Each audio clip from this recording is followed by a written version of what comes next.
இப்போ இந்த கோபம் எதனால் வந்துச்சு அப்படின்னு ஒருத்தர் கேள்வி கேட்டேன். நிறைய பதில்கள். இதுக்கான காரணிகள் என்னன்னு கேட்டேன். அதுக்கான பதில்கள் பொதுவாக பொருந்தாத செயல்களை செய்யும்போது அது நமக்கு ஒத்து போகும், முரண்பாடு வரும்போது. இப்படி நிறைய பதில் சொன்னேன். இதெல்லாம் கிடையாது, வேறு ஏதாவது சொல்லுங்கள் அப்படின்னு. நான் ஒன்று சொல்கிறேன், 2-3 பதில் சொல்லலாம், அதுலேருந்து நீங்கள் எடுங்க அப்படின்னு. உங்களுக்கு பொறுமையாக இருக்கணும், சகிப்புத்தன்மையாக இருக்கணும், அமைதியாக இருக்கணும், நம்ம புரிஞ்சுக்கணும், மற்றவங்க புரிஞ்சுக்கணும், இப்படி நிறைய பதில்கள் வந்துச்சு. சரி, நான் ஒரே ஆள், இதே சார்ந்த மாதிரி இதே மூர்த்தி, மத்தியானம் 2 மணி 3 மணி வயிறு பசியில் இருக்கார். நான் அவர்கிட்ட போய் ஒரு ஜோதிடத்தை பற்றி, இந்த மேஷலக்கணத்தை பற்றி கேட்டால் எப்படி பதில் சொல்லுவார்? காலையில் 10 மணிக்கு நல்லா சாப்பிட்டுட்டு அமைதியாக ஆனந்தமாக உட்காந்துருக்கும் போது இந்த லக்கணத்தை பற்றி சொல்லுங்கன்னு சொன்னால் எப்படி இருக்கும்? 2 நபரும் ஒரே நபர், கேள்வி தான், வேறு என்ன தவறாவோ இல்லை கரடு முரடான கேள்வியெல்லாம் கேட்கல, கேட்கப்பட்டவரும் அதே நபர் தான், சூழ்நிலைகள் வேறு. அப்படின்னா அங்கே ஒரு தடவை சாப்பிடாம வயிறு பசியில் இருக்கும்போது அந்த கோவம் வருமானா ஒரு தான்.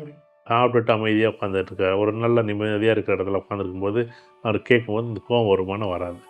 அப்போ இதுக்கு என்னடா வித்தியாசம்னா சாப்பாடு தான். ஒருத்தர் நிம்மதியாக சாப்பிட்டு ஒருத்தர் உட்காந்துருக்காரு, ஒருத்தர் சாப்பிடாம உட்காந்துருக்காரு. சாப்பிடாதவர்கிட்ட போயிட்டு ஏதாச்சும் நீ கேள்வி கேட்டு பாருங்களேன், அப்படி ஒன்று கோவம் வராதவங்களுக்கு கூட கோவம் வரும். அப்போ அந்த சாப்பாட்டும் கோவத்துக்கும் தொடர்பு இருக்கான்னு கேட்டால் ஆமாம் இருக்குது.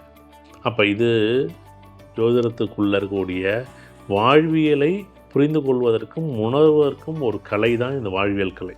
இந்த வாழ்வியல் கலை நம்ம தனியாக ஒன்று சொல்லிக் கொடுக்கலையே தவிர, இந்த கிளாஸ் படிச்சிருக்காங்கல்ல, இப்போ யாராச்சும் படித்தவங்க இந்த வீடியோ பார்த்துட்டு அவரவர்களுடைய அனுபவங்களை இந்த வீடியோட பின்பகுதியில் பதிவு செய்ய சொல்லுங்கள்.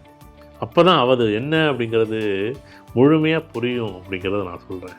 நாம் சொல்கிறது இல்லை, அவங்கவுங்க சொல்லணும். ஆமாம்மா, படித்தவங்க அவங்களுக்கு கிடைச்சதை சொல்லணும். இந்த வகுப்பில் பயனடைந்தவர்கள் இல்லை இந்த வகுப்பில் கற்றுக்கிட்டவங்க இல்லை என்ன கேள்வி பதில் நடந்திருக்குன்னு ஒரு விஷயம் அவங்களுக்கு தெரியும் பாருங்களேன். அவங்க பெற்ற அனுபவங்கள் அவங்க தான் சொல்ல முடியும், நம்ம சொல்லவே முடியாது பாருங்க.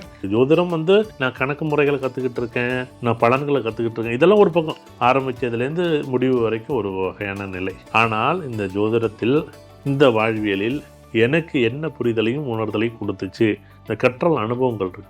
அது அந்த காலத்தில் தாத்தாவோட தாத்தாவோ இவங்க எல்லாம் நமக்கு அறிவுரையாக சொன்ன விஷயங்கள் எல்லாமே இப்போ தேவைப்படும். திட்டமிடுவதற்கு செயல்படுத்துறதுக்கு என்னன்னு நமக்கு இன்னும் தெரியலை, என்ன குறிக்கோள்னு தெரியலை.